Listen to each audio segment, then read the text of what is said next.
That's good to know. I can hear you. Dina says hello, Jerry. Hey, Jerry, you're only 2 blocks away. You can just come over to my camera. But that would almost be a little scary, the two of them on the same camera. As long as it's widescreen, where you can sit 6 feet apart. Opposite sides of the living room, yeah.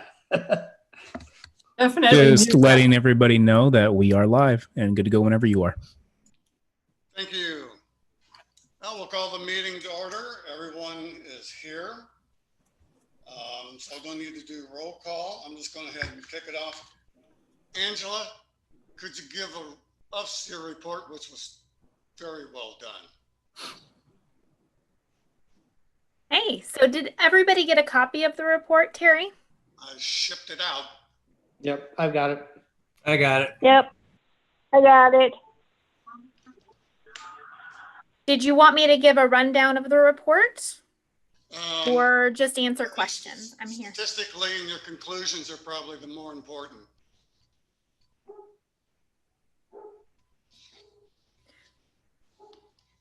Well, I mean, I could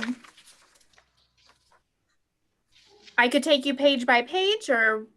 Fine, good. Fine. Okay. Okay. I don't know that I have a copy of the report. Jerry, can you see the screen or are you just on your phone? No, I've got a full screen here. Okay. But I don't recall ever getting a report, Angela.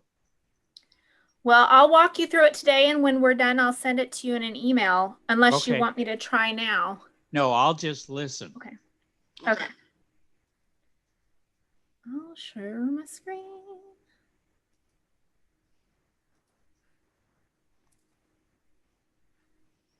Okay, can you guys see my PDF? Is it popping up?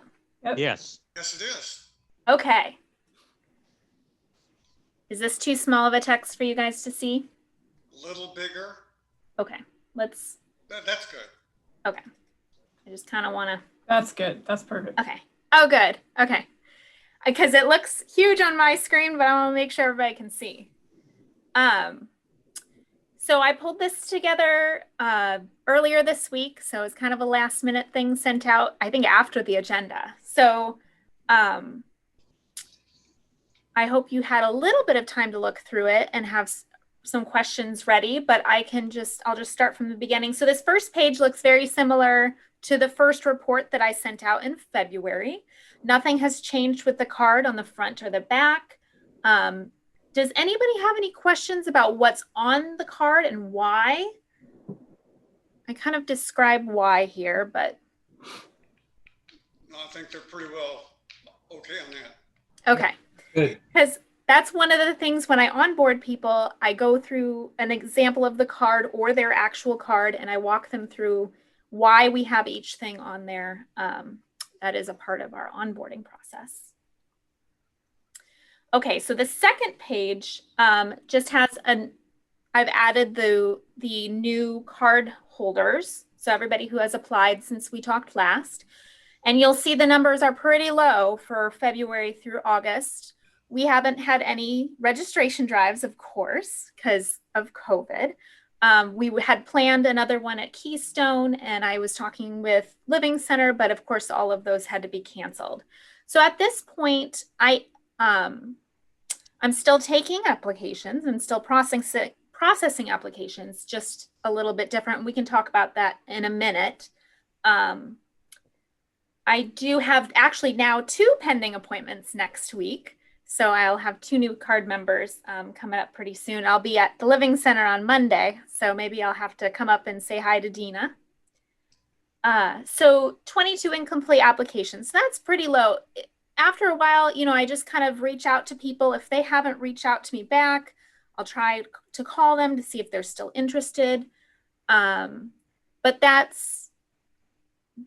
a lot of those have been in my incomplete folder for a while, and they're just kind of sitting there until they reach back out to me and complete the application process.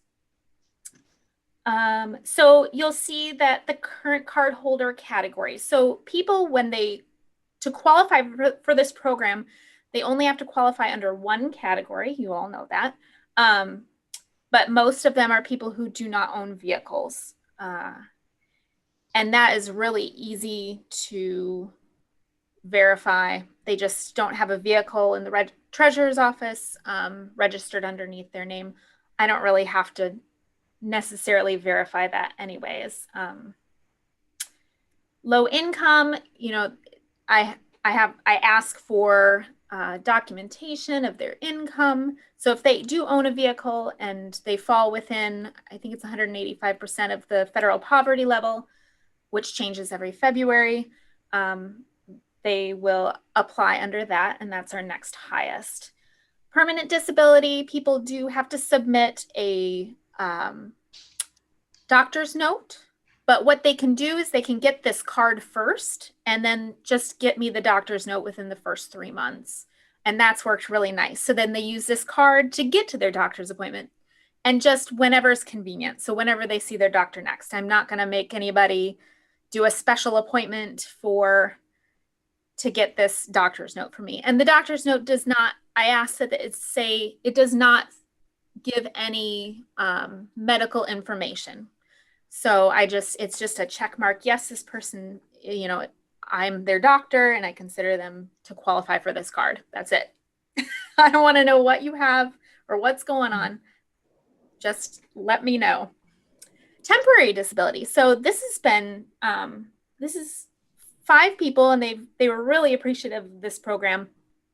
So all 5 people, I think, were undergoing surgery, upcoming surgery, knees, hips, I think would be all 5. So they wouldn't be able to drive and they were single and they wanted to maintain their independence and be able to get around.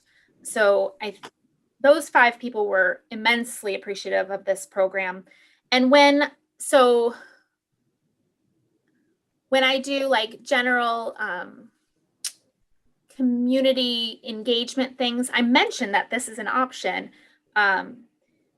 because I think more people could really take advantage of this card from the temporary and feel like they can still get around and they don't have to, ask people for rides all the time. But that usually lasts. People ask for that also requires a doctor's note, just telling me when they will be able to resume driving.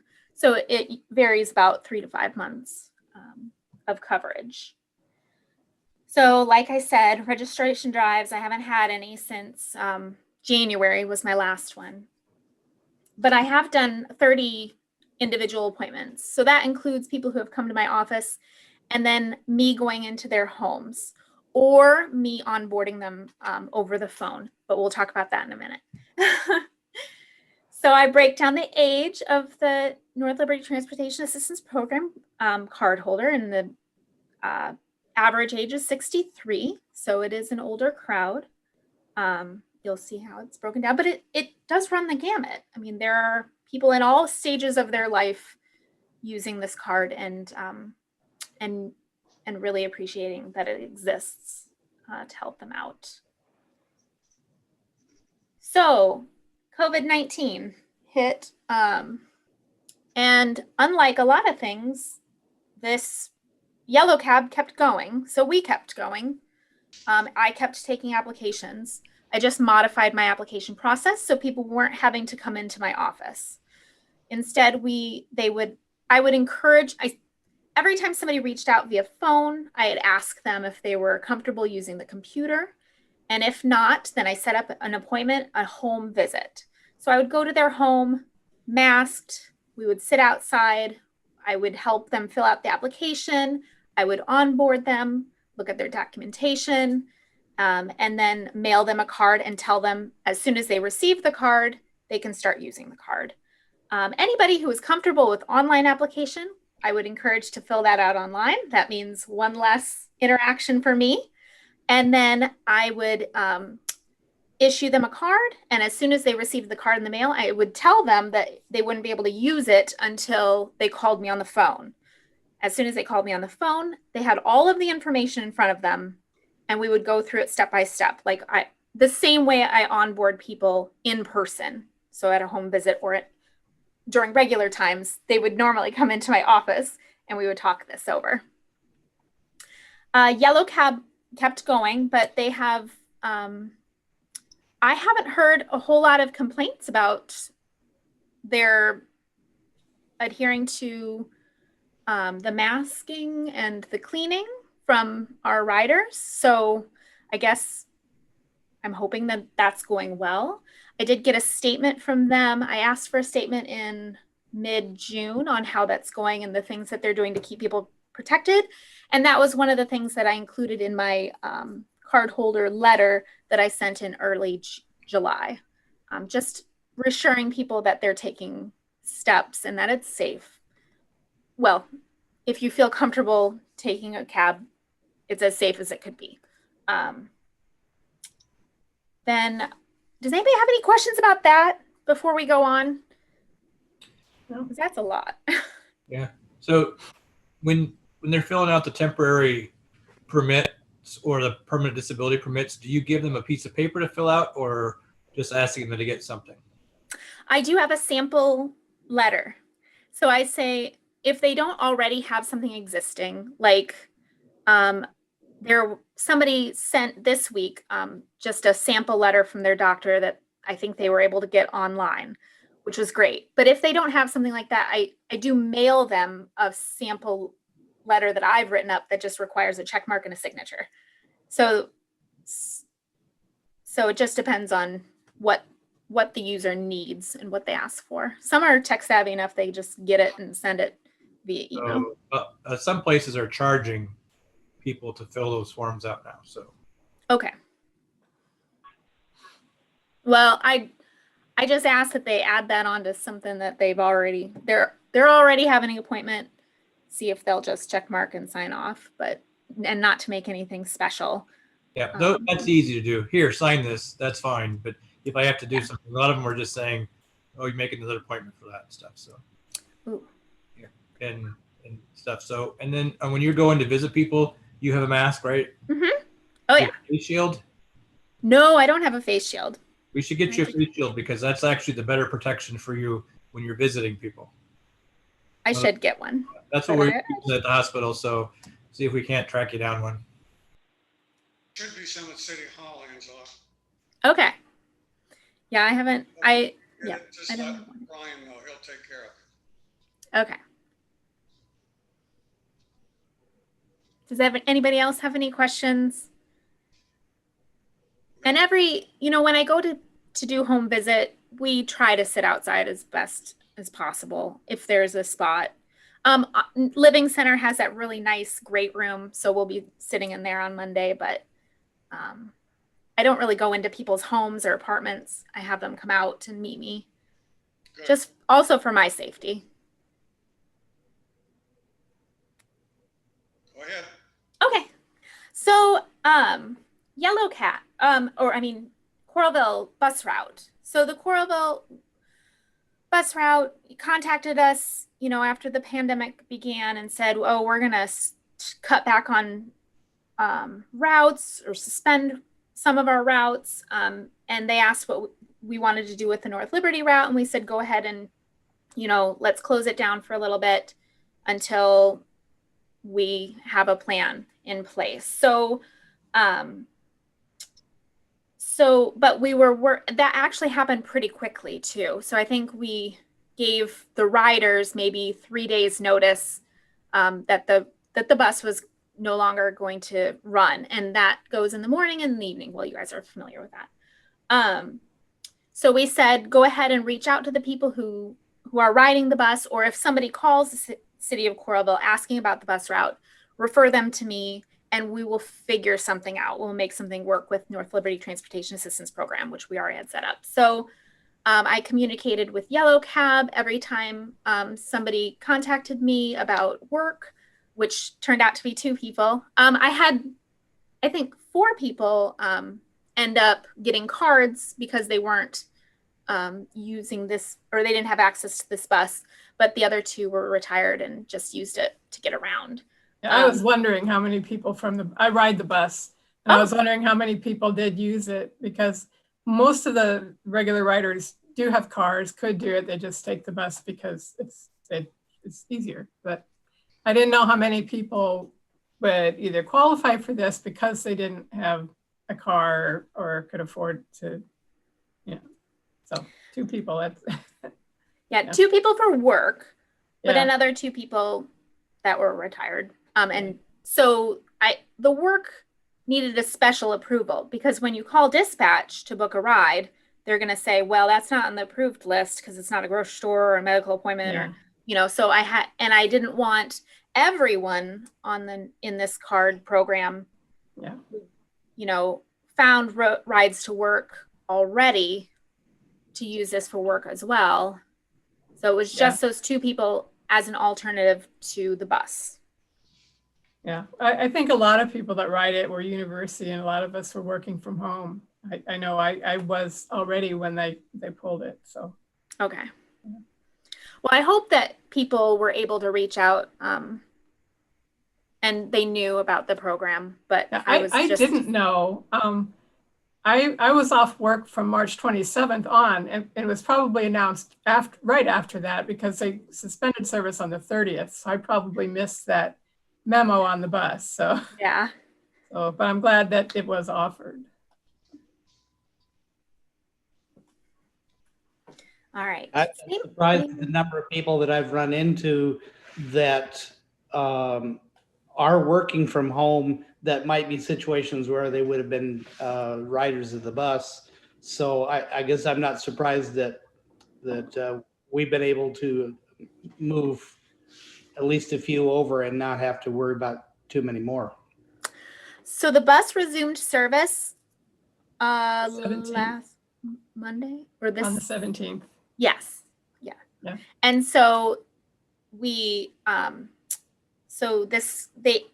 a couple of the people still have the North Liberty Transportation Assistance Card, and it'll be active for a while, but under the regular parameters. So they won't be able to use it for work, but they don't have a vehicle. So they still have the full year access to that. But we stopped with the work transportation at the end of last week because the bus is now resumed. And so that they can now take that bus to work. How was that identified to the community, and what are we seeing for ridership on that? Well, the bus? I did not. I heard about it from Coralville because I am on an email list for the transit. So I got all of their memos from all of their buses and all the changes they had. So when it was resuming, I was aware of that, but I don't know if other people are signed up for that messaging. I rode the bus. I worked from home again this week, but I rode last week. And Monday, there were 3 people that came in from North Liberty. And Friday, there were 3 people. And the other 3 days, there were only 2 of us on the bus out and back. So I think either a lot of people are still working from home, or they just aren't aware that it's running yet. And I still meet people that never knew we had a bus. So maybe we should put something in the paper again. I don't know. So today, Nick just sent out in the city-wide email distribution list. It's the second article in the email, that the bus is resumed. And then you click on the article link in the email, and it takes you to the North Liberty webpage where there's a full list. It's got all the times. So we took care of that today. Okay. A little late, but yeah. Hopefully it will pick up again. So. Well, it's really too early to tell what the ridership is and make any judgments, because only really being in just a week plus, and that's it. Mm-hmm. Well, and particularly with a lot of people still able to work from home, you don't know when that's going to end, where employers start pulling them back in and requiring them to be on site. Well, right now, my employer, they had me working last week and then 2 weeks from home and then a week on site, because we're rotating office space because we can't work in cubicles. We have to be in offices. So we're doing like a timeshare on the offices. So I will only be riding every 3rd week. So I don't know what happened this week. I have no idea on the bus. Yeah, I Well, think we get those. We get those numbers from, I'm sorry. I think that'll impact us for probably several weeks as those various work plans get into place and we see how it impacts the whole system. Yeah. Yeah, we get those numbers from the city of Coralville now, from Vicky. They So don't we'll break know. it down. We get a handful of people that get on at the IRL, but they can't determine where people get on. They can only give you the raw number of how many people are on the bus, Yeah. which is fine. Okay, Ange. Okay, Go on. we're going. So just a basic budget breakdown of the invoices that were sent to me from Yellow Cab is the next page, and how much we started at, and then just taking off, and you can see how much was left over at the end of the fiscal year.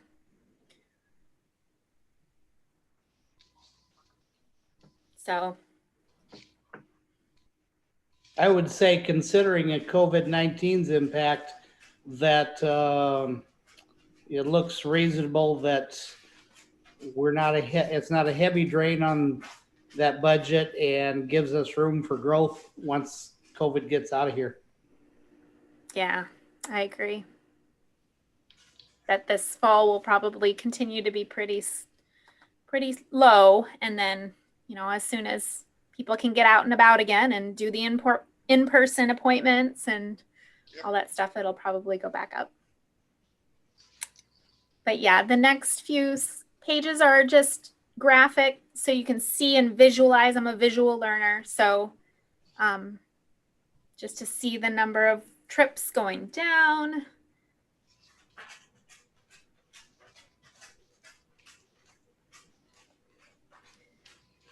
Seeing the number of card holders that are actually using the card shrinking versus people who just not using the card at all. So in May, we only had 11 people use it.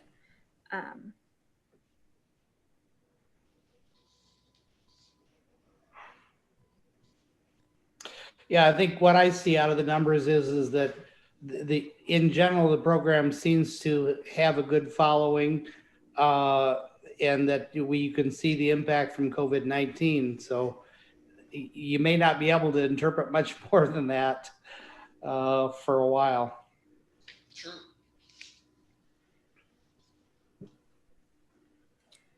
So it looks like here less card holders used the card in May, but it was more expensive trips.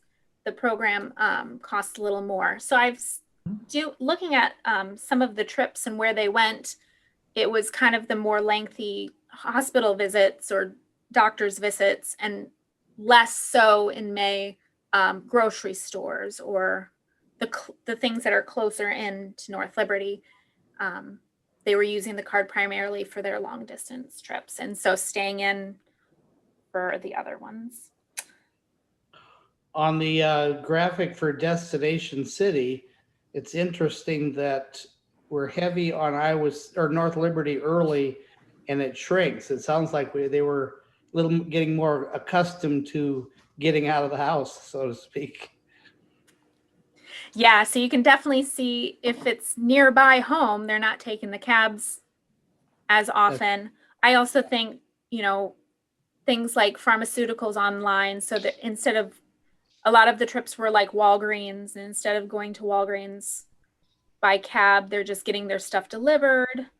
The community center and the library was a huge pull early in the other months. So in December, January, February, when people are stuck at home, you know, they're going to go to the library to read, to get out, to go to a program like my senior programs. And so now that major destination.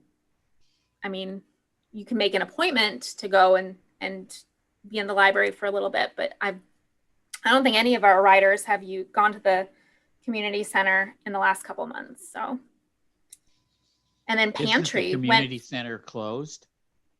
No, it's open. Well, for appointments only. Yeah. So appointments for the library. but there's, there's appointments, and I guess you can call and make an appointment, but yeah. I don't know if maybe there's a technological barrier there to going, maybe for some people. And then the rec side, you have to be a member to be able to make an appointment to use it. And I don't know how many of our card holders are rec center members. So, and then pantry went from, a handful to 0 trips. So people have been getting their food delivered. I think there's been a lot of other avenues to getting pantry food, which is good. That means, people are staying at home and doing what they're supposed to. Staying at home when they don't need to go out.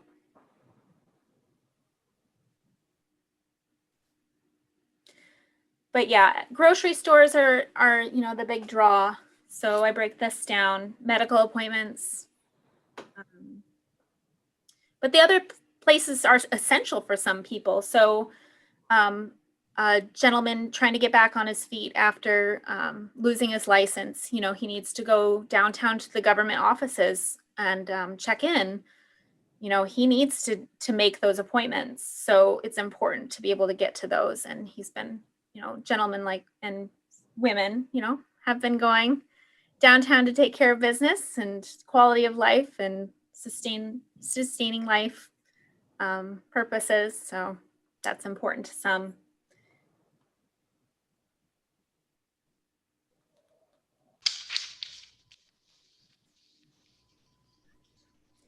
All right, moving on. So yeah, you can just see the breakdown. The pantry went to nothing. Community center went to 0. Grocery even went down. And medical appointments are still a huge chunk of the trips in June and July.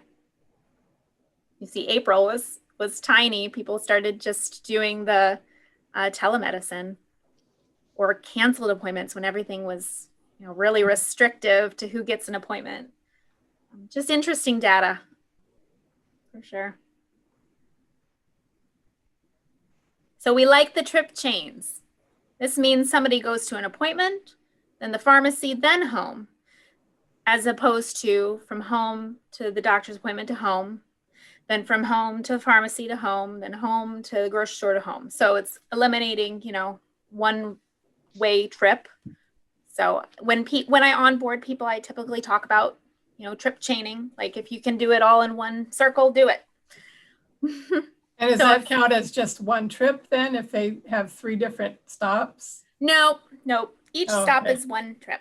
But it costs us less. Mm-hmm. Okay. And them, $1 less. There's not 2 sides to each visit. Now you don't have to come home. And Right. Second leg, yeah. Yeah, so we like when people do that.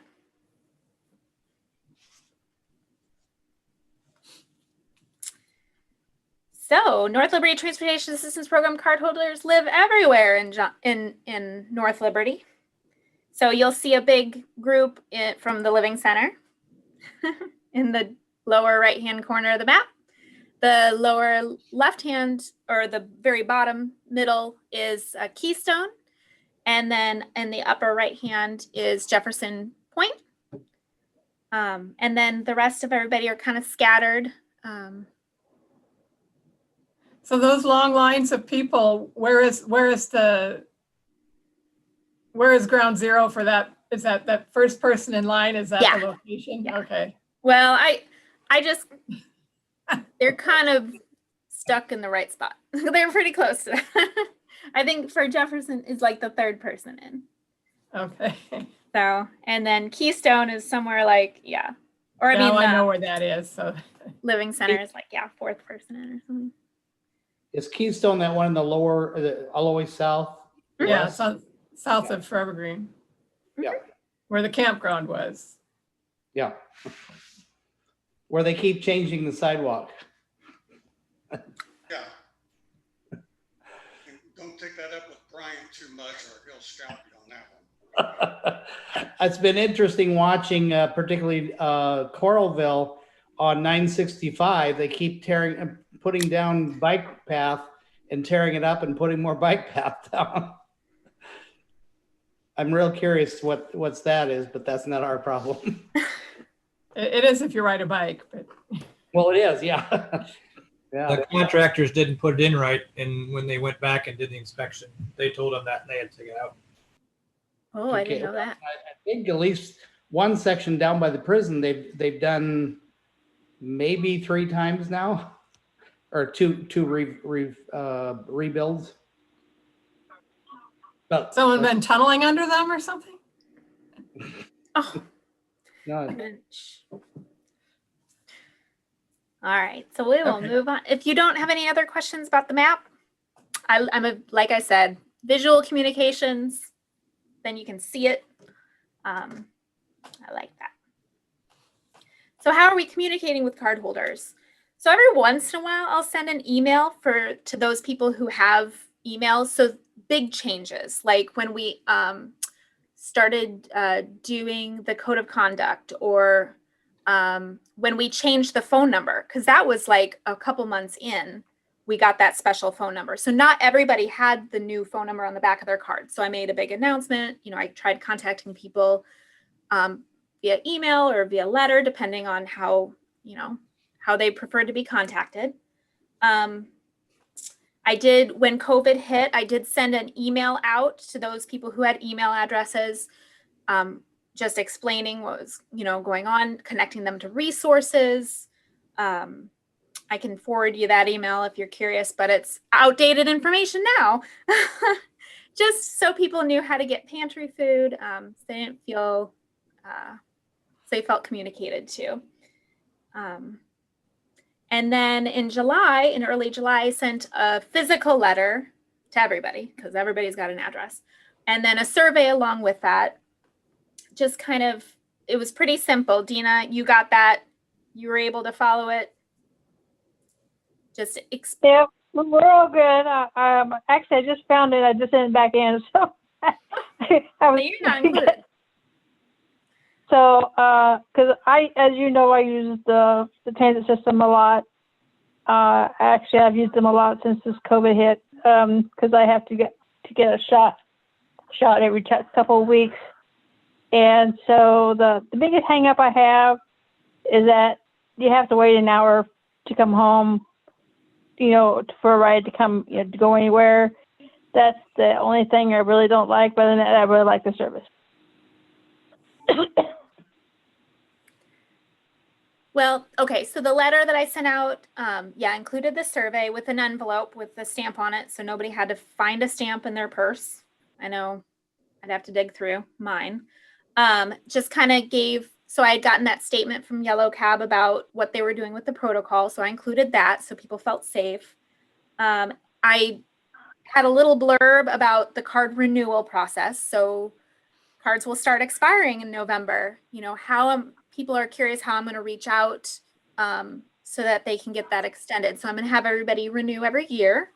I actually don't know what that's going to look like yet, that application, but it won't be nearly as complicated as the initial onboarding. So it'll just be kind of an annual extension. And their expiration date is on the front of the card. So if they're curious about, when they'll hear from me about, I told them they'll hear from me about 30 days before their expiration date, and we'll just take care of it. In between the start of the program and now, Yellow Cab has changed like their accounting processes and their data collection, dispatching programs. So they said that they would really rather people pay that dollar in cash rather than using a card. So that changed. Now you can still use a card. You can, but they would prefer people use cash. So I included that in the letter. I included a reminder about the actual phone line that we only use, that the dispatchers pick up. That's different from the Yellow Cab general line. I added Laundromania to the list of approved destinations. And then I reached out again about whether anybody needs a face mask or face shield. And so that was all sent to everybody in July. So I've just tried to keep an open communication, make sure people know how to contact me. with questions. And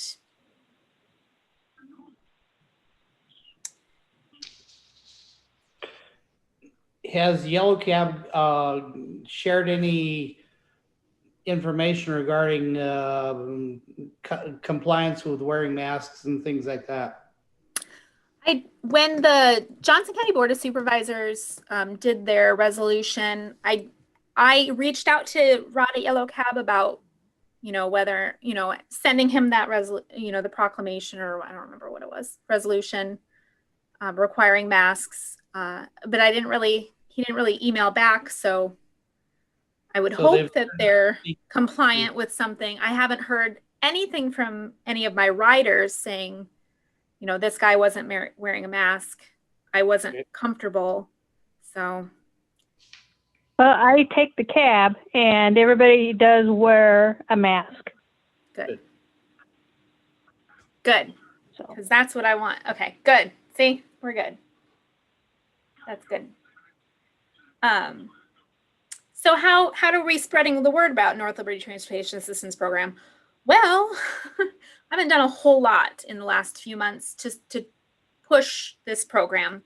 Not because I don't love it and don't think it's a wonderful thing. It's just my job I feel like I've been pulled in several directions with that, the COVID action plan for the city employees and things like diversity training for employees. And then that social equity report that we pulled together a couple weeks ago. So, and then updating that and making sure that that's rolling.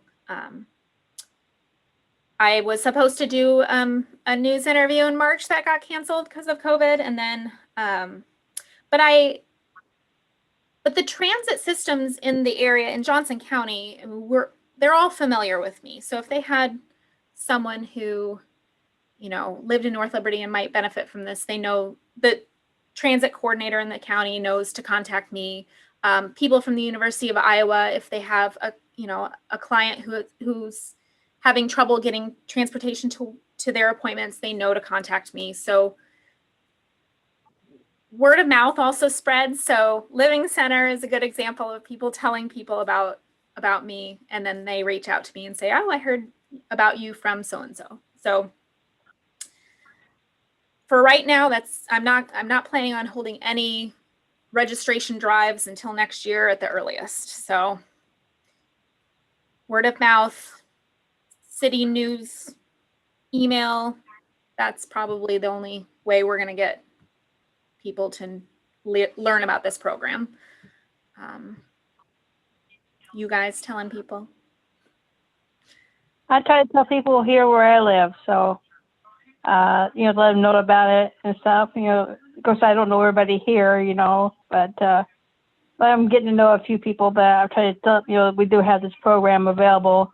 And they're like, well, can I call the cab right now? I'm like, no, you got to go through this process and stuff. And I said, if you call City Hall, because I couldn't remember your name, Angela, to save my life, sorry. That's okay. But, they would be able, you guys would be able to help them out. And so I don't know what else I can do here. So. Yeah. And usually when people call me, my first question is usually like, is this something we need to expedite? Like, do you have an appointment this week that we need to get you to? And so I will work with people. Like if it's an imminent need, I will get to them and get their card. I will hand deliver their card in some cases and not mail it, because mailing, that takes it out of my hands, and I don't know how long it's going to get to people. But yeah. But usually people are like, no, I have an appointment in a couple weeks, or I have my daughter is going to take me to my appointment next week. And so that gives me a little bit of time to breathe and get people onboarded during the regular process. Yeah. We are listed in the social services index. So it's kind of a huge fat book of all the social services programs in the area. So and whenever anybody asks me what's out there for, I don't know, food assistance, I usually send them the link to that big social services document. And so I'm hoping that we, get people other social services workers to see that we're listed in there and that we're an option. But that's another way in recent months that I've done some outreach. And then there's something coming up in the future that hasn't been announced that officially that is going to deal with neighborhoods in North Liberty. And one of the big things that we're going to benefit from is being able to communicate to people in neighborhoods in whatever way is comfortable for their neighborhood. So I'm really excited to use those tentacles in the community to get word about this program to people who need it and who might not be online or have a friend who has the card who can tell them about it. So yeah, I'm excited about that. So survey results.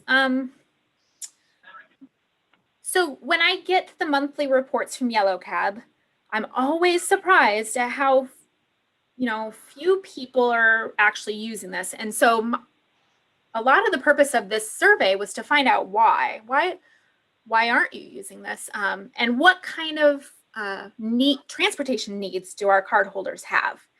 So if you can see, just leaving the house to go somewhere or leaving the living center or Keystone to go somewhere, 42% do that less than once per week. So most people, 42% of the people who have this card don't go out very often. They have their things brought to them. They live in a facility that where they have access to stuff. They don't need transportation.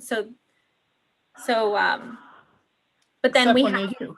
on the other side the 19% who go probably to work every day. That's probably the younger under 50 crowd that needs to go to the grocery store, needs to go to work every day. And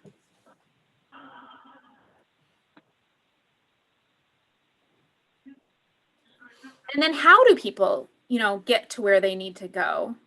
So, people who do go to work, what are their options?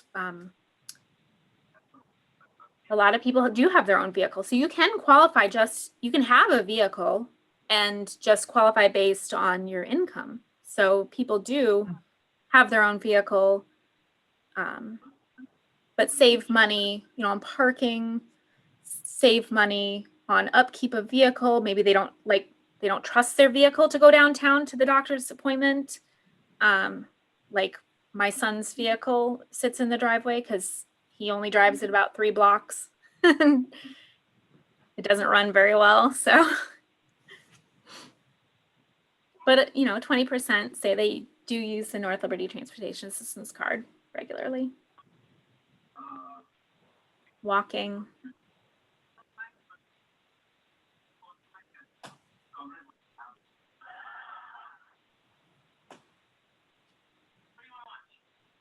So if you can see, 44% haven't used the card at all. So that was why I was like, okay, why aren't these people using this $1 service?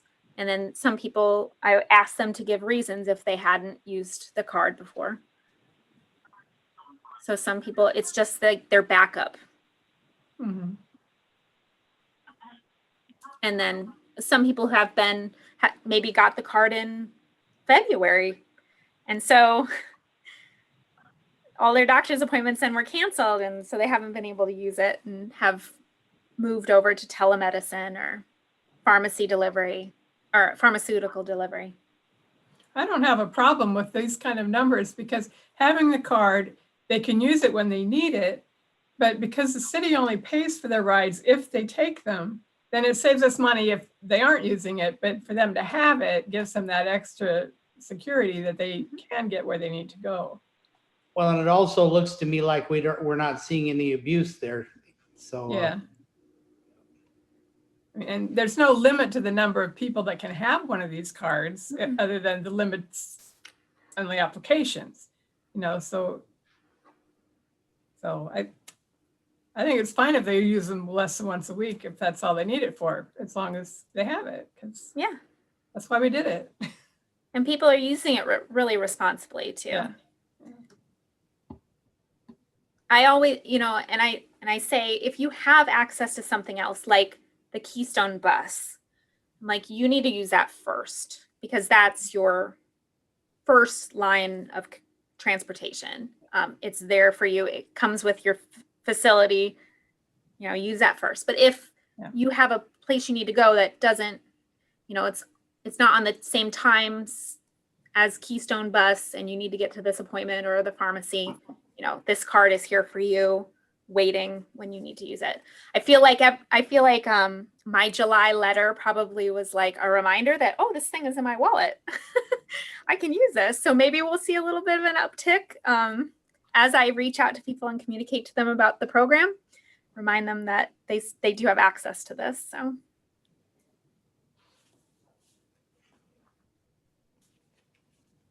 So, I mean, this is, you know, serves some of my needs. You know, it doesn't cover everything, but I like that number, 44%.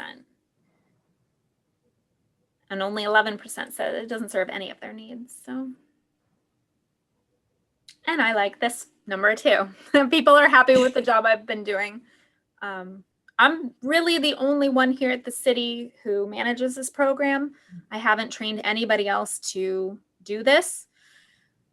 I plan to at some point to not just be me, you know, taking applications and printing cards and onboarding people and taking all the phone calls, that I'll have help doing that. But it's still, we're only a few months in, and then COVID hit. And so I got it under control right now. But at some point, you know, I would love to have a little bit of help as it gets bigger.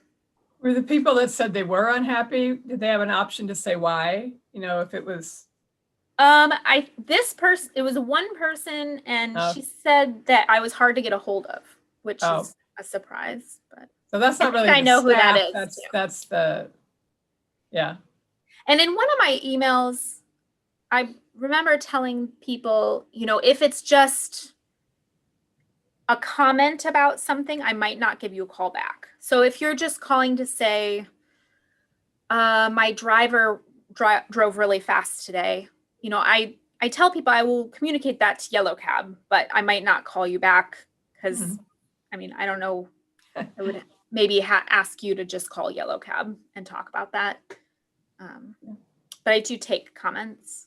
I don't get very many comments about Yellow Cab drivers or dispatchers. Good. So Yellow Cab dispatchers, you know,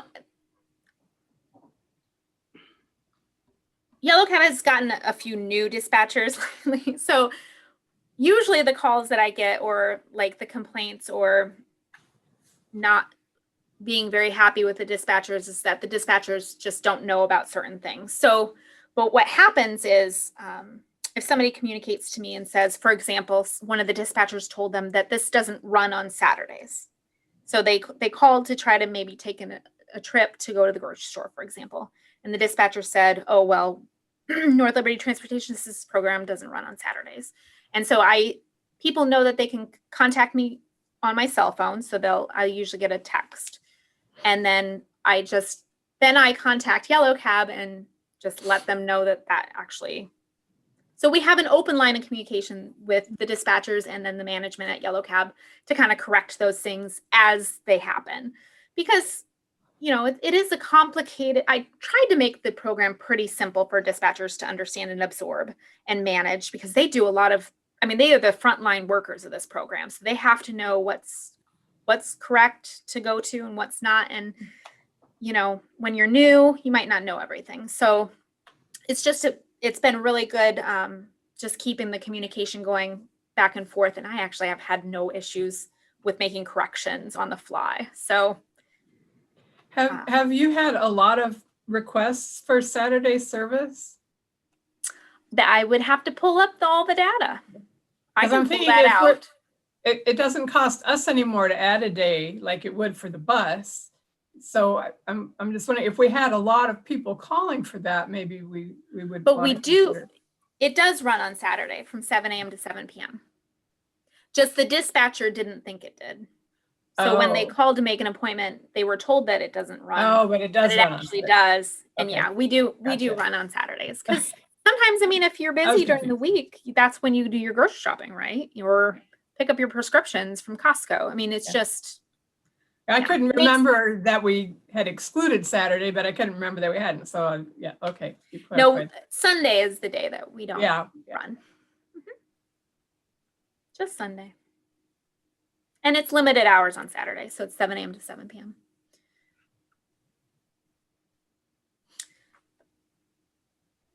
And then yellow cab drivers, overwhelmingly happy, which is great. I like to hear that. That means people being safe and driving safely. Their drivers are trained really well. So, I asked for people to list off places that they'd like the North Liberty Transportation Assistance Program to go. And so we got a whole gamut of interesting answers. Smokin' Joe's. And I do get a lot of comments like, I just need to run to my bank. I will be less than 5 minutes. Why won't they wait for me? And it just doesn't work out that way. So you need to have individual trips each time. At the bank. Yeah. Because you never know. I mean, then we are not paying them to sit there and wait. So if they do sit and wait for someone that's on their own, and they're not getting anything from us for that. So that's on the driver. I mean, I guess they could ask. And the cab services, typically, they may have someone, a cab go to a spot, make a delivery, and then rather than drive all the way back to headquarters, they may just hover in the area or whatever, and sitting right there waiting may be much more cost effective for them. So it's probably not hurting them for the driver, but that's their option to minimize their cost. Mm-hmm.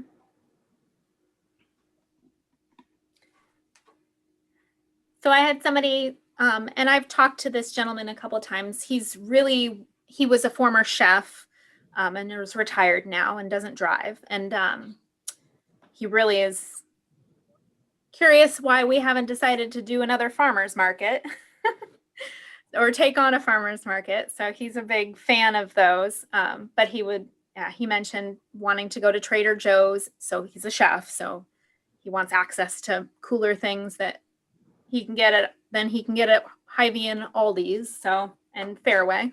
But so that was on the list. Kirkwood Community College. I have a couple students who don't have vehicles, and that morning bus ride in and then catching another bus to get to Kirkwood is, It's tight. It's hard, and it's a long ride, and then you have to get up really early, and then you're stuck there all day. So I feel for them, and I'm sure they get other rides when they need them too, but yeah, that is a long trip. That would be a really expensive trip too.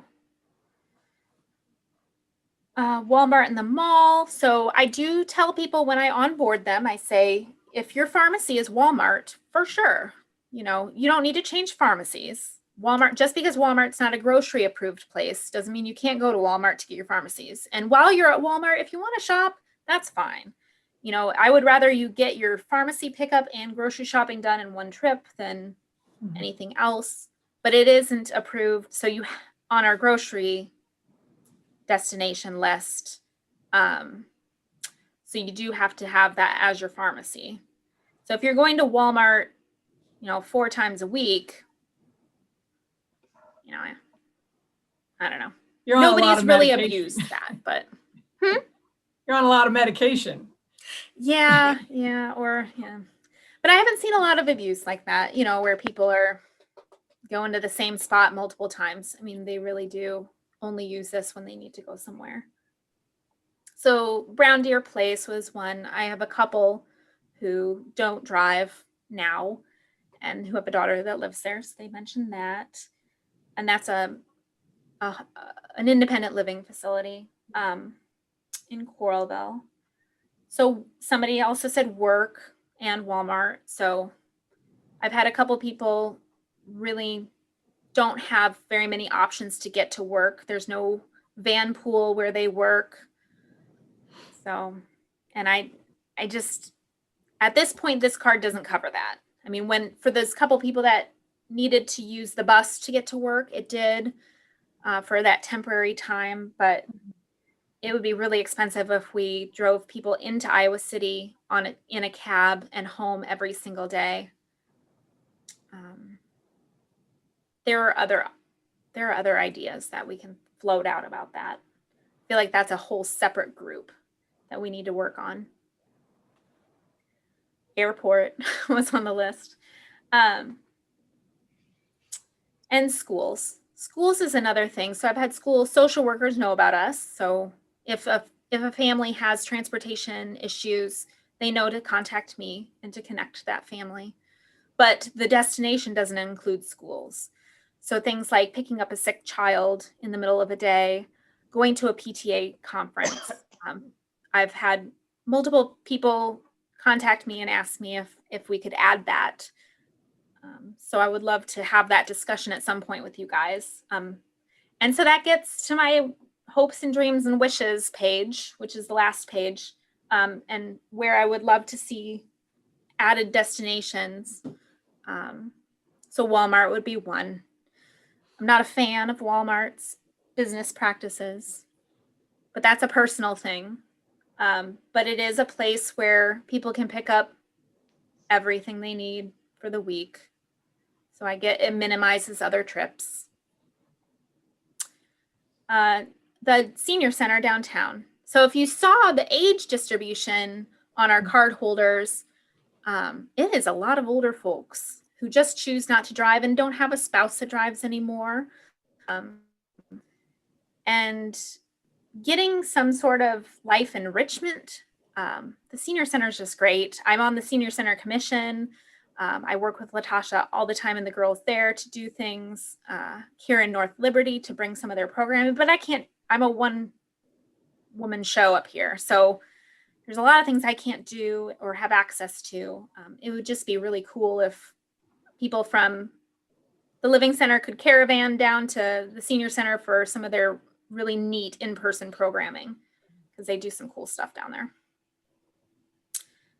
Schools. So I added schools to this list. I would love for parents to be able to drop off medications for their kids at their school, or go to that midday poetry reading thing, things like that. And because schools are fairly close to home, this wouldn't be terribly expensive trips. It wouldn't be like, with the exception of high school, I guess, it wouldn't be, parents going into Iowa City for school visits. It would be pretty close to home, neighborhood schools. And then I did add Kirkwood, just because community college students, I think some of our we want to encourage people to be able to get access to education. I love that. And, I have a couple people who would love this card if it would take them to school.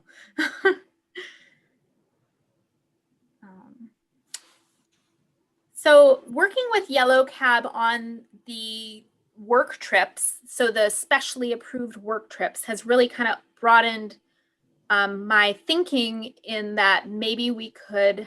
So what I would do is I would contact Yellow Cab with the name of the person and their card number, and I would say, this person works at this address. So then they could be approved to go to that particular address and back, when they need to for work. So I feel like if I had a system going with Yellow Cab, I could maybe say, each card holder can take their card to the senior center twice a week or once a week, just so it's not every day somebody's going into Iowa City to go to the senior center. That would be really, really expensive. But if we could maybe sprinkle a little opportunity to do that once or twice a week, then it wouldn't be cost prohibitive to us to add places like that. Or Kirkwood, the card holder could share their schedule with me, and I could say, on these days, you could go to Kirkwood and back, and just communicate that with Yellow Cab. Are there any card holders that like carpool if the 2 or 3 of them want to go to one destination? Because then they could, bet $3 and they could go to the senior center or something. Yeah, for $1, because you get a rider along with you, a friend or a family member. Oh. So for 2 people, you would only have to pay $1. But if they're not friend, they would be friends. I mean, if there were 3 different card holders, I don't know. But Yeah, I don't know. I guess I would have to cross that when I got there, but that would be really cool. and yeah. So I feel like that's something that I'm in my mind. North Liberty Transportation Assistance Program covers all the really necessary travel stuff. Getting to the grocery store, getting to your medical appointments. Let's keep you going. Let's keep you independent. Living where you're at, where you're comfortable. Living in your home longer.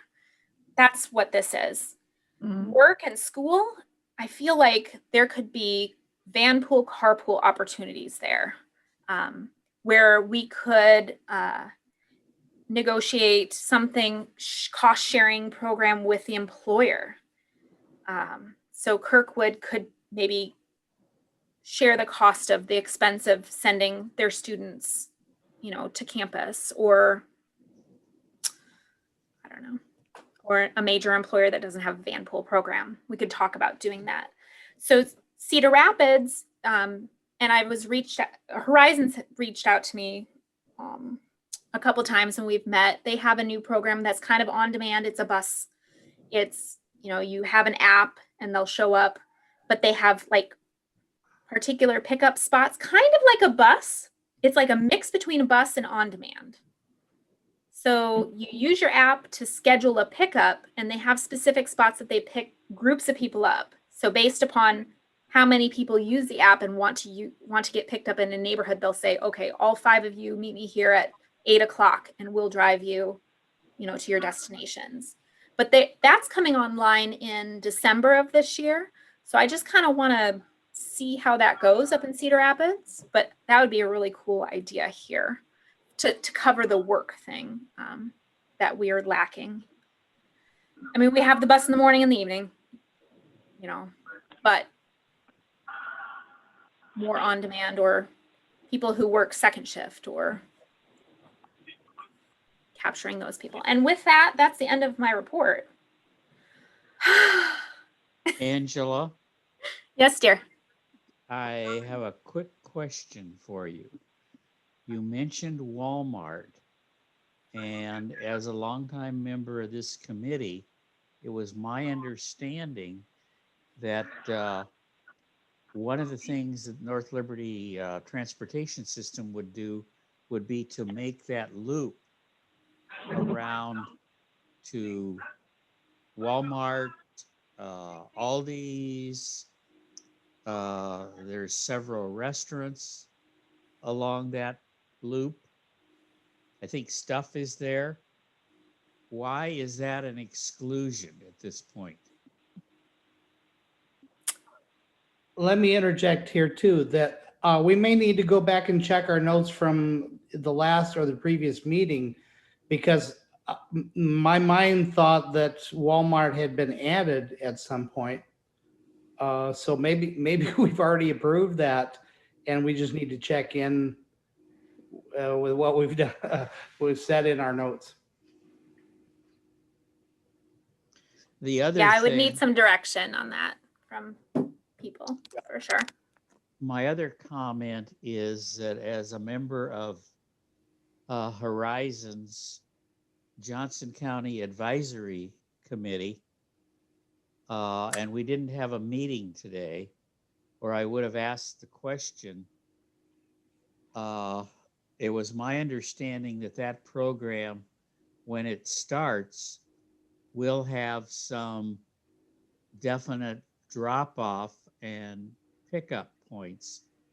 And we used to have that program until they discontinued it. And it used to be the library, not the library, but the community center.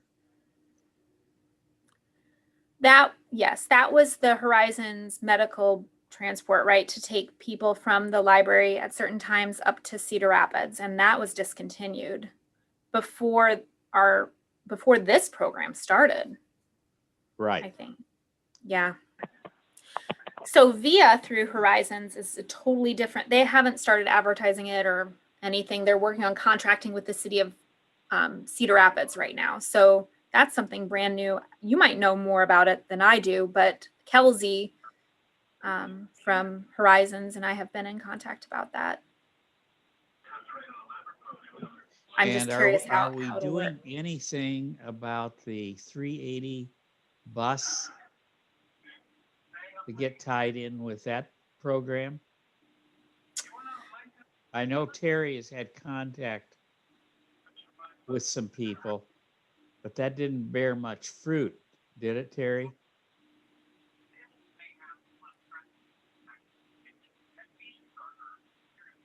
I don't think he heard me. It looks like he's muted. I wonder if his I'll hear you. We Terry. about that, Jerry, and they just said, no, thank you. Well, they've always said that. They One mean of the One of the stops of the 380 bus is the Coralville Transit Center or whatever that main. IRL. Yeah. And so I asked that the morning bus, and I think they made this change, or maybe not. I don't know. I'll have to look at the schedule, but that the morning North Liberty bus picks up at the IRL before it makes its way up into North Liberty to pick you guys up to take you back into Iowa City. But that's as close as I've gotten to getting us coordinated with the 380 bus. And that's going way out of your way. Because I had a woman from Cedar Rapids call me and say she was working on being employed in North Liberty and wanted to know how she could get into North Liberty in the morning using the bus, the 380 bus. And that was the only way I could get her here. But she Do they, really early. does the Coralville bus pick people up at the IRL on their way in here in the morning? Because my understanding was that this route began at Vandello Drive. I didn't know if it was if you could get a bus from Coralville in the morning out to here. My understanding was that there wasn't a stop. Originally, you're right. That's where, and so when I went and I talked to Vicky, we had a meeting, and I said, what would it be too much to go and swing through there first before you come up to North Liberty? Well, then that information isn't out there. I've had 2 people in the last month tell me that they had friends in Iowa City that were looking at jobs in North Liberty, but they didn't drive and they didn't think there was a bus out here. So knowing that there would be a possibility, I mean, it would be an early morning bus and then they'd be getting home late because they'd have to wait till it left here. And Yeah, I know they have picked people up here in the evening to take back into Coralville, but I don't know where our official route is. I'm all for picking up more riders wherever they want to get on. But I was not aware that we had stops coming in before they got to North Liberty. Yeah, I'm going to pull up. Let me interject just a bit of information. When the North Liberty bus resumed, I think I read something about that there's some additional stop they make either at the end or the beginning, and I can't remember what it was. But maybe that ties in with what we're talking about here. Maybe it's worth checking. Now, on the way into town from here, I mean, they pick up in Vandello Drive when they leave here, and then they go all the way in, and at Holiday Road, they turn down Holiday Road, and then they pick up 3 or 4 places on Holiday Road before they get to the IRL, because there are people out there and it's a Coralville route. And in the morning, if they pick up at IRL, would they also pick up on Holiday Road coming in? These are things I just don't know. But if someone living in Iowa City got a really early bus to the IRL, then they could get a bus out here to North Liberty. Depending if they really wanted that job. Yeah, that would take a lot of dedication. I feel like there are better maybe options for people. Well, I don't know that there are. Yeah. Well, I think where it's worth to our organization is that we ought to at least keep a bullet point, a note on that. And because it may be that we find there are larger numbers of people who possibly could do that. And maybe that leads to a second bus run on the what we already have. And maybe that starts to lead into more ridership on those other times as well. In other words, you can't go if there's no bus. But if there is a bus, then it's sort of like you build it, they will come. Maybe that, keep that in mind along with that.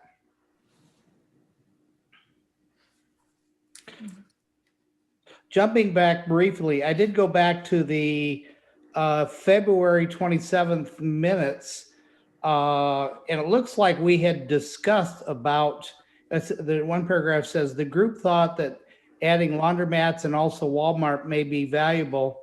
The reason for Walmart is that a person could take care of a number of shopping needs, from groceries to hardware to pharmacy, in one trip, instead of possibly needing a chain of trips together. So at least it was discussed there, but I don't see that the notes say anything about additions or so maybe we need to look deeper. If somebody's got some other notes that allude to any decisions we might have made, that might be helpful.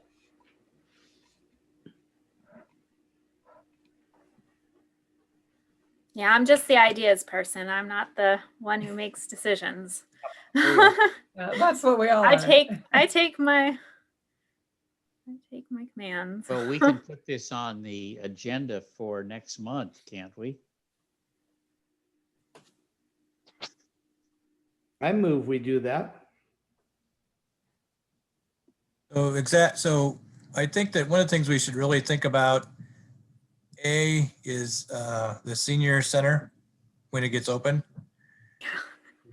And then B, some mechanism for people to get to the school if they need to with their kids. And that's something we could, I bet that's not going to be like a big thing, but it'll be helpful for some people. We can knock that out pretty easily without a lot of fuss.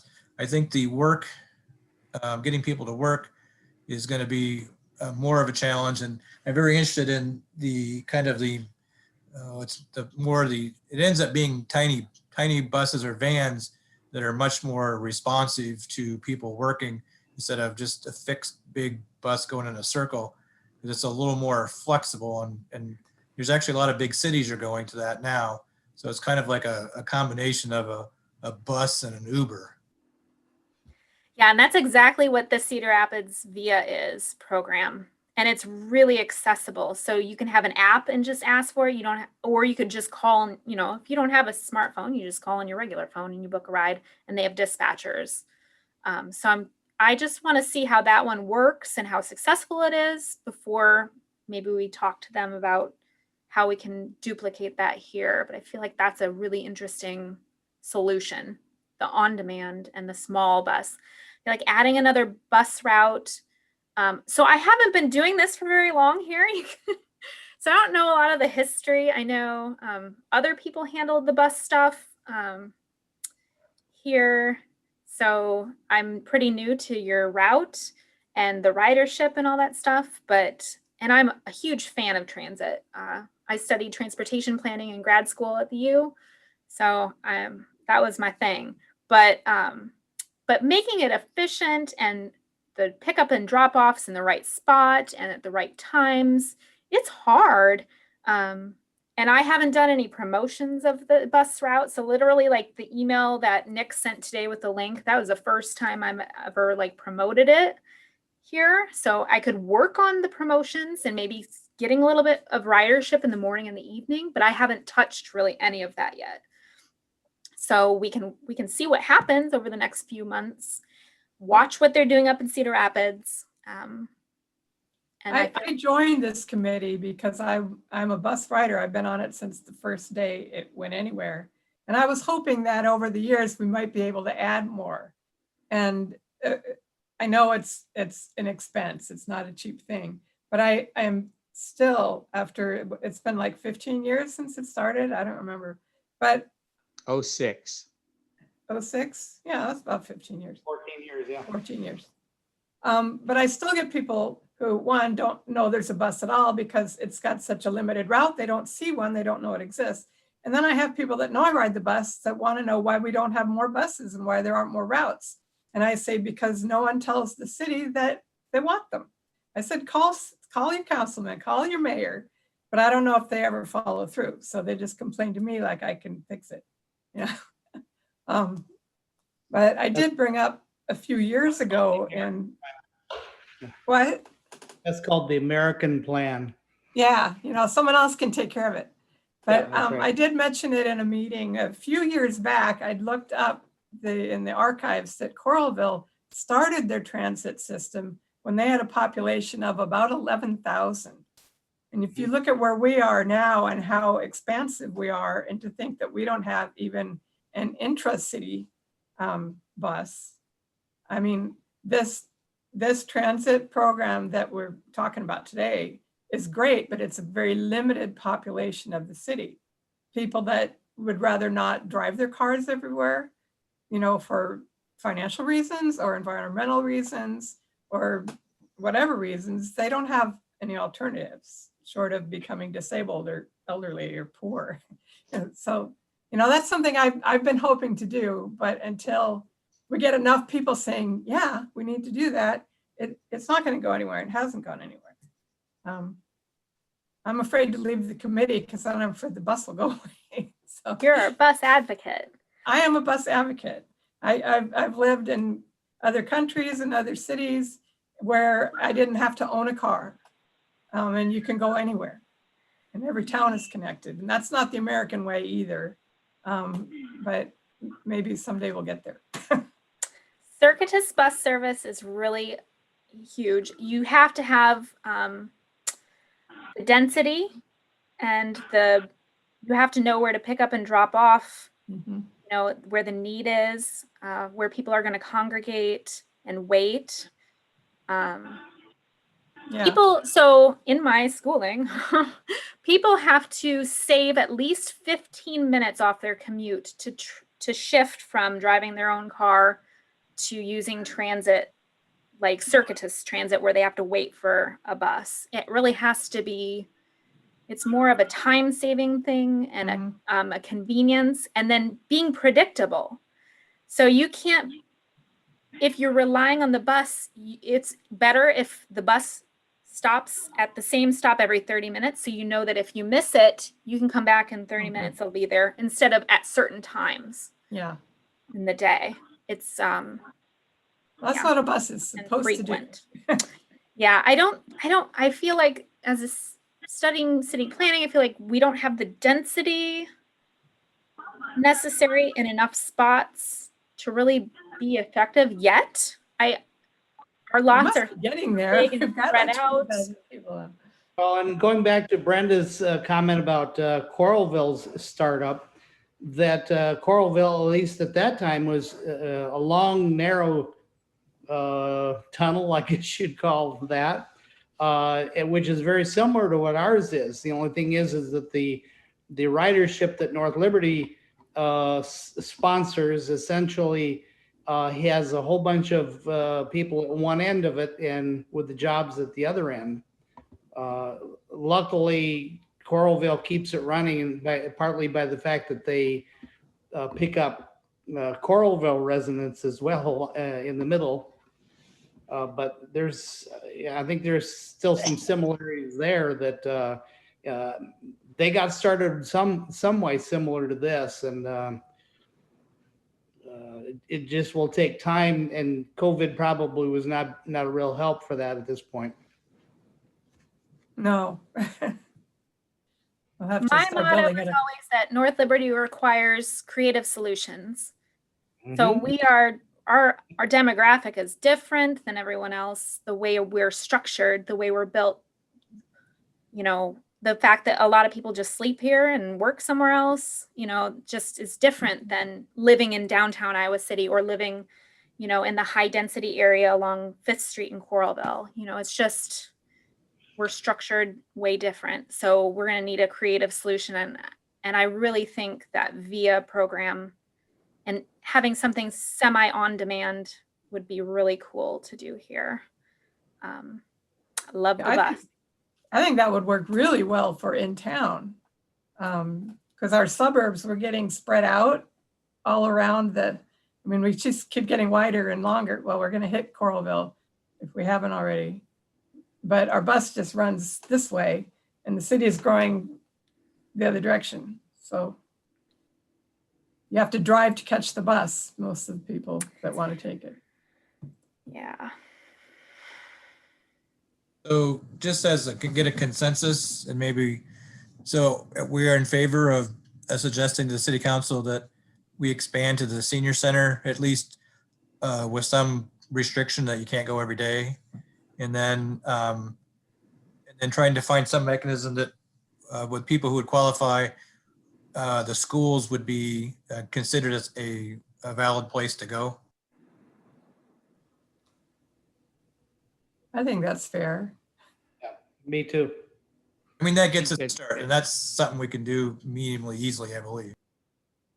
That's very. I don't know how many people would actually use it to the school because most people with children school age have cars, aren't disabled, but there are always an element that do need it. So I think it would be good to extend that. I have a couple card holders who are grandparents who are raising their grandkids. So Yeah. it's really for them. And I would Yeah. rather them not, if they're not comfortable driving in the snow, things like that, Right, I would Right. rather. No, I absolutely, I think so. Yeah.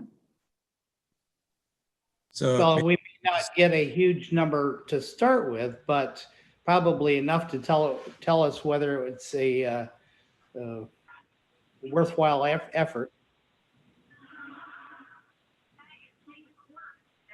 So I guess maybe Angela, can you just write that on a proposal and have the mayor put it on the agenda? So what are our thoughts about Walmart? What's the, People go to Walmart already, and if they shop while they're there, I don't care why they're going to Walmart. Just tell them they're going to the pharmacy. I guess it's Yeah. their choice, I guess. In other words, they may have some impending reasons why they feel they need to go there and take advantage and support them. And I guess we're not here to tell them no. If there's, obviously, if we say they can go there for pharmacy and they can go there for groceries, does it matter if it's anything else? I don't think we need to know more. Just it's okay to go to Walmart, assuming they're going to the pharmacy. What if you go to Walmart and you don't do the pharmacy? Do you have to show proof that you were at the pharmacy to take the ride? They never asked for anything. You walk by the pharmacy. You don't have to buy anything. Yeah, particularly if you're in the anywhere near the checkout, you're near the pharmacy. Well, I didn't know if you had to show proof to the cab driver that you were at the pharmacy, like your script or whatever you had. I'm not saying people do or don't, but I was just asking. no proof needs to be shown that you even got a prescription at all. That's like a violation of privacy that I do not want to be involved in at all. And the cab drivers definitely don't want to be involved in. We just take people for their word and we trust people. If somebody's abusing it, it's pretty easy for me to tell immediately that they're not using this program as intended. And I haven't had a lot of problems with that at all. That's good to hear. We have a lot of success stories with this. Definitely, for sure. I've heard a lot of success too when I lived at Jefferson Point, but I'm happier where I'm at now. And like I said, I do use this service a lot, and I'm just thankful that it's there. Okay, I think we set our agenda for the next meeting as well as proposing changes to the city council. So that's what our immediate goals will be. When is our next meeting? What do you want it in a month or 2 months? Well, let's do it next month, Terry. Okay, we'll do it next month. Hopefully And- some things will change with COVID, but you never know. Okay. Yeah. That changes. Angela, I want to thank you for the good information that you provided to us this evening. Thank you. I love data. That's for sure. Data driven. And you know, it's a lot of information, but you know, knowing where the card holders are on the map, that right there might be a bus route. You know what I mean? You're able to plot them and plot the demand. That's where I would start. Great idea. Okay, anything else? Thank you for your very nice work and listening this evening. We are adjourned.